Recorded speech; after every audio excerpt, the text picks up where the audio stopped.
What does remaining independent really mean? To remain independent for as long as possible, that means there is going to be a time when you won't be independent anymore. Guaranteed, right? We're going to try to extend it, but it definitely is going away. And it implies that remaining independent means that you can do things by yourself. Always, right? Is that true? Do you ever need help? Has there ever been a time in your life when you have needed help? I know I have. I raised 5 kids, 4 of them under the age of 5, 3 in diapers, okay? I needed help. But I didn't for a minute think that I'd lost my power as an adult. I didn't for a minute think that I couldn't make my own decisions or make my own choices about what I liked and what I didn't like. So we need to reframe independence, and that is your mission. As I teach this to you, I want you to go out into the world and reframe independence for everybody you can meet. Because independence simply means having the power to control the outcome of your own life, to make your own decisions, to live with the consequences. And that never goes away, even if you need help. In fact, we do it all our lives.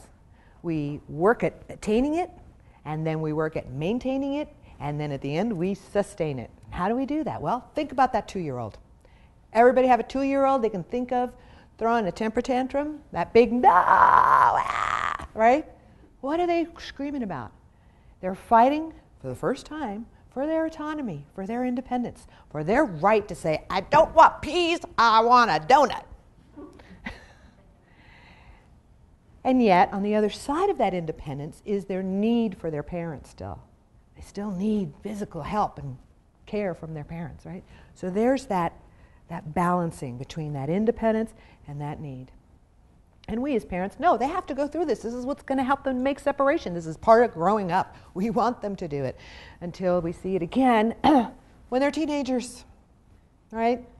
And then what happens? Oh, they like different music, and they want to tell us when they're going to go out and when they're going to come home and what they're going to wear. And we go through those power struggles. And what's that about? Again, their struggle, their fight for independence, to be their own boss, to make their own choices, even as they still need our protection. In case something goes bad, they still want to be able to call mom and say, I wrecked the car, come help me out. Well, we managed to get through that, and we grow up, and we're into adulthood, and we're out in the world, and we've got it.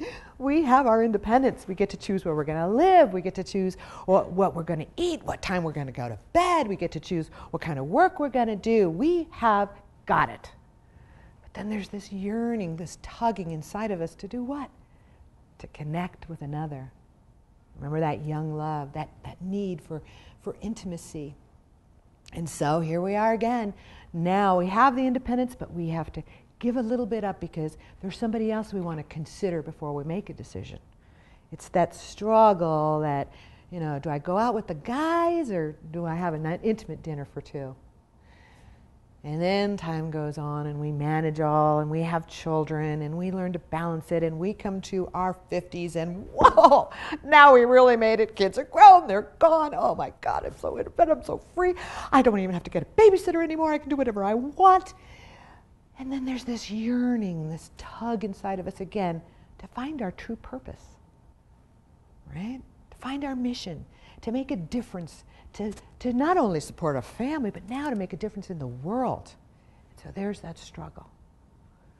Well, we go, we do it, and we volunteer, we add, and we do whatever we need to do to get that satisfied, and we move on, and we come now to our senior years. Well, let me tell you, that developmental stage is no different, because now the only difference is that the yearning comes first. It's that need to find meaning in our lives, to figure out what it was all about, and to share it, to create that legacy, to have something of ourselves that's left, whether it's with our children or our grandchildren or with our neighbors or with our church. It's not about money. It's about how we felt and what we learned. But there's that struggle to maintain our authority. And if that senior is always in a battle to maintain control over their own decisions, they never get to the legacy part. It leaves them angry and resentful and disempowered. And so we owe it to them as their kids to help them to get to that legacy period by stepping back and letting them create a plan for their senior years so that they are always in control, even when they need help.